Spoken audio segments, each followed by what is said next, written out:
ঘরে কি বউ নাই? আছে, একটা বউ কি যথেষ্ট? একটা বউ তো যথেষ্ট না। আমার ইচ্ছা কি কয়, আমার দাদাই করছে চাইল বিয়া, দাদার বাপে করছে, আমার বাপে করে নাই, মাঝখান থেকে সে মিস করছে। মানুষ যত বড় বউয়ের সংখ্যা তত বেশি। মোগল সম্রাটগুলোর দিকে তাকাও, নবাবগুলোর দিকে তাকাও, পত্নী উপপত্নী অভাব নাই।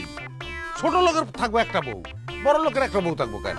আমাকে সয় সম্পত্তির অভাব, 200 বিঘার মতন জমি, খাইবো কেটা? বউ লাগবো না? আরো অনেক বউ লাগলো, দুইটা তো থামবো না আমি মা। হ্যাঁ শোনো, তোমার বড় আপা আমার বড় বউ, যাও সালাম করো। আমি আজ কামাই। আরে আরে এই আরে বেউসনের মতো ঘটনা তো বেউসনের কি আছে? এরা তো আম্মা আম্মা আম্মা আম্মা আম্মা তুমি ভিতরে না, দুজনে ধরে রাখছি, তোমার করতে পারবো না আম্মা আম্মা আম্মা।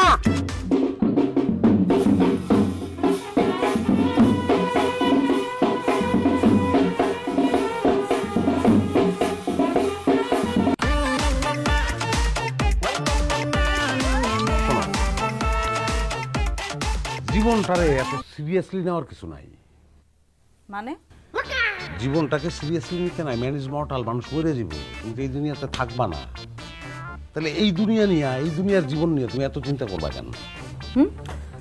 যেহেতু এই দুনিয়ায় তুমি থাকবাই না, সো এই দুনিয়ায় তুমি একটা বিবাহিত পুরুষকে বিয়ে করলা না অবিবাহিত পুরুষকে বিয়ে করলা, এটা তো ম্যাটার করে না, একজনের বিয়ে করলেই হয়। আপনি যা ভাবতেছেন আমি ঠিক তার উল্টাটা ভাবতেছি। কেমন?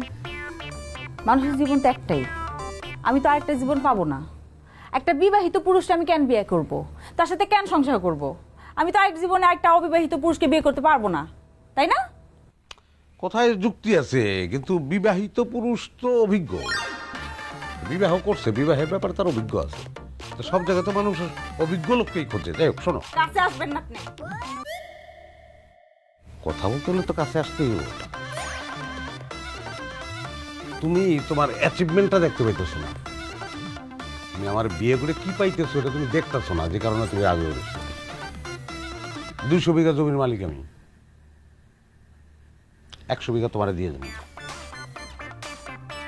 আচ্ছা যাও, 100 না, 125 বিঘা দিলাম, বাকি 75 বিঘা বড়টাই ভোগ করবো। বুঝতে পারতেছো না? এটা কিন্তু বাস্তবতা, আজকে ভাল লাগতেছে না, একসময় এটাই তোমার ভাল লাগবে।